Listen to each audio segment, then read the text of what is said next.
Well, I am delighted today to have as my guest Jonty Olliff-Cooper. Jonty did at one stage work for the Conservative Party's policy unit, but now he works for one of Britain's leading think tanks, the Demos Foundation, and is working on this area of progressive conservatism.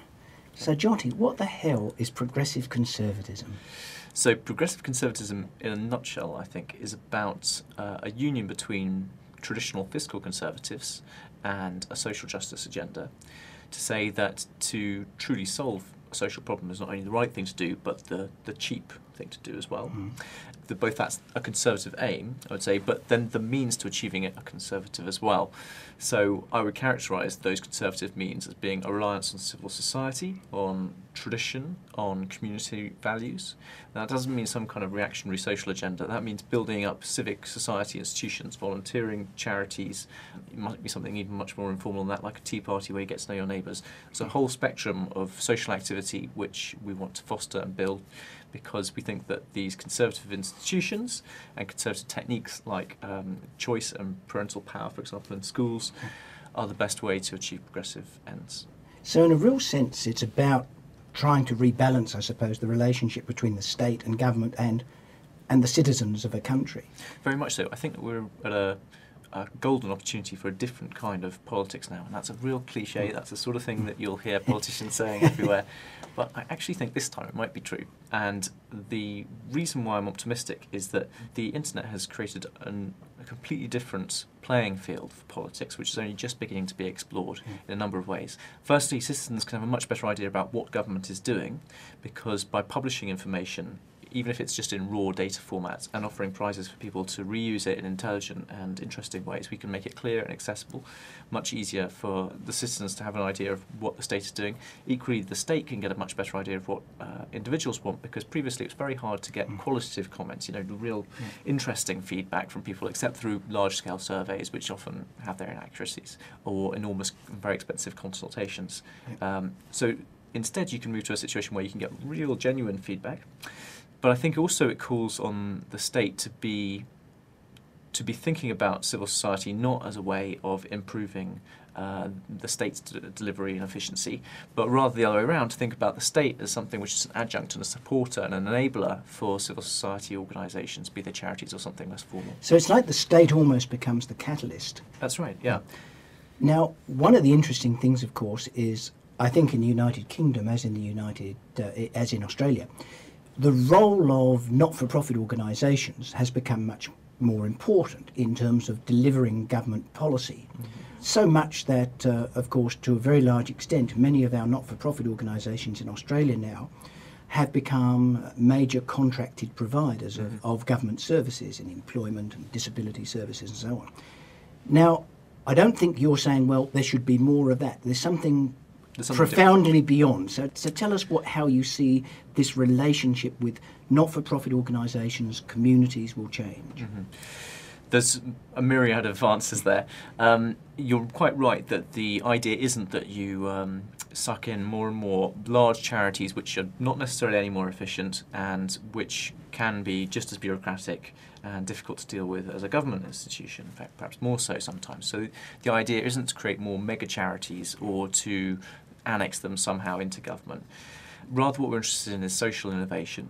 And we think that that can happen in the public sector, in the private sector, it can happen in the social sector too. So it's like that analogy people sometimes use about how the state needs to be just the hand on the tiller rather than the engine room too. I think almost, though, actually, you can move beyond that to say the state doesn't need to be the hand on the tiller either, because it's now more and more possible to get, as I say, these rich feedback mechanisms and opportunities for online or participatory budgeting, online voting. So we're starting to get to a situation where the state really becomes just the framework. It's not even a pusher or puller in any kind of sense.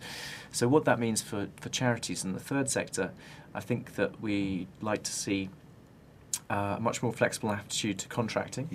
In fact, I think contracting itself is not a very sensible idea. Rather, you want to pay by results. If you contract, then you're imposing a complex administrative and legal burden on a charity which they often it's a can't huge handle. red tape burden. It's a huge red tape burden. But for many public service outcomes, it's pretty clear what we want to be done. For example, if you are talking about rehabilitation probation services for prisoners when they're released, good one.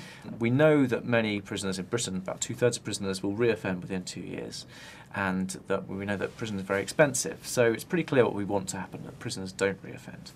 How do you successfully do that? Well, you could draw up a contract saying, you've tendered that this is how you're going to deal with it, and we decide that that's a good thing, we do a contract together.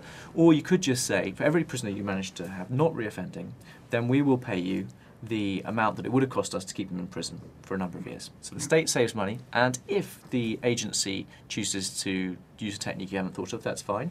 And if they don't succeed, then you haven't lost out either, because you would be paying the price of... So the key here, though, is you're really using the power of not-for-profit organisations or community bodies as social innovators. That's right.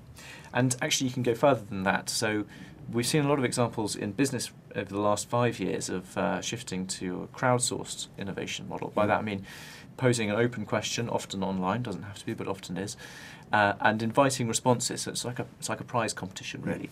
And I think really policymakers need to change their mindset to thinking, how can they do themselves out of a job?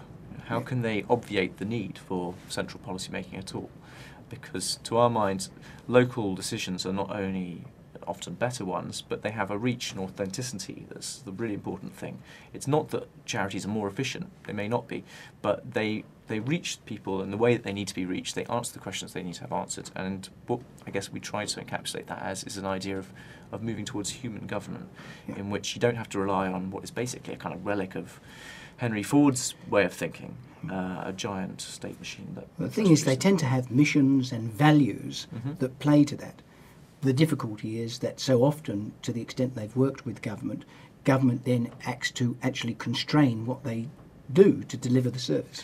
Indeed, and in Britain recently, political parties have started to talk about the idea of moving from a civil service to a civic service. Right. That the kind of skills that public servants need have moved beyond just policy making, and even beyond policy making and understanding of delivery and contracting from a sort of new public management point of view. Moving beyond that to thinking about skills of relationship building, skills of listening. These are much more subtle emotional skills, and you think, oh gosh, this is quite fluffy, or this is quite hard to achieve. I just don't think it is. This is how people relate to each other normally. Yeah. And any time we were having a community event, or we were trying to do a litter pick together as a group on our street, then we would relate to each other in that way. Yep. But once you start thinking public servants have to do that, you think, oh, that's terribly complex. I just think you can rely on people wanting to behave. But that's right. That's why if you ask people with a disability or senior citizens about what they want from government and leave it open, their usual answers are in terms of relationships. Yes, and in fact, very often what we think that they want, which we go to great lengths to achieve, isn't what they want. I was down in Portsmouth, which is a city in the south coast of Britain. It's where I come from, Jonty. Is it? And there I went to visit their building repair service. And the building repair service for social housing is measured on how quickly do they respond to a call for a repair, and how many of them do they do for lowest possible cost. So the gentleman I was speaking to there was talking about how he had his tap fixed, and because it was dripping. Now you can replace that with a new tap, which costs £35, or you can replace it with a new washer, which costs 20p. So you'd think it's a good idea to do it with a new washer. But the washers wear out quite quickly. So what had happened was he'd rung up, said, my tap's leaking, can somebody fix it? Somebody had come round, fitted a new washer. 3 weeks later, it had broken. So somebody came round, fitted a new washer. This has happened 14 times. And he said, look, what would have been better for me, actually, is say I can get by with it leaking for a few weeks, and then could you come and fit it with a proper tap when you have a proper tap? And that would have solved the problem first time, and it would have been much more convenient to the service provider as well. So I think that's just a little example to illustrate that we often imagine we know in a top-down way what the right answer is, and it seems pretty obvious, it doesn't seem controversial, but actually on the ground it can have a perverse consequence. Well, this progressive conservatism certainly sounds really interesting, so let me now ask you, when's the election going to be, and is David Cameron going to get a chance to introduce this progressive conservatism? Well, we at the Progressive Conservatism Project Demos, it's an entirely independent organisation. Obviously, we have close links, and we speak to the Conservative Party a lot, and we try and push them to adopt our ideas, but we hope that whoever wins will move towards these ideas. And in fact, there's some evidence that Labour has already been picking up on some of the things we've been speaking about. So I hope that whoever wins is going to go in this direction, because to my mind, there isn't really another option. We face not just a deep recession, not just a financial crisis to deal with that recession, but on top of that, a whole range of long-term issues like ageing and climate change, and then finally, a real public distaste and dissatisfaction with politics. And they've moved beyond being angry to just being disgusted, and they just don't want to know about it. And it really is a severe problem in Britain at the moment. So I think it's not enough for us to find a 5% more efficient way of doing things. We need to find a completely new model. We don't even want to play the old game a little bit better, we want to play a different game. As to the question of when the election will be, that's down to Gordon Brown, but it has to be by June, and my bet would be May the 6th, because there's local elections at the same time, so that's just 12 weeks away. We'll see. Jonty, it's been lovely to have you in Australia. Thanks so much for talking to me today. Thank you, Peter.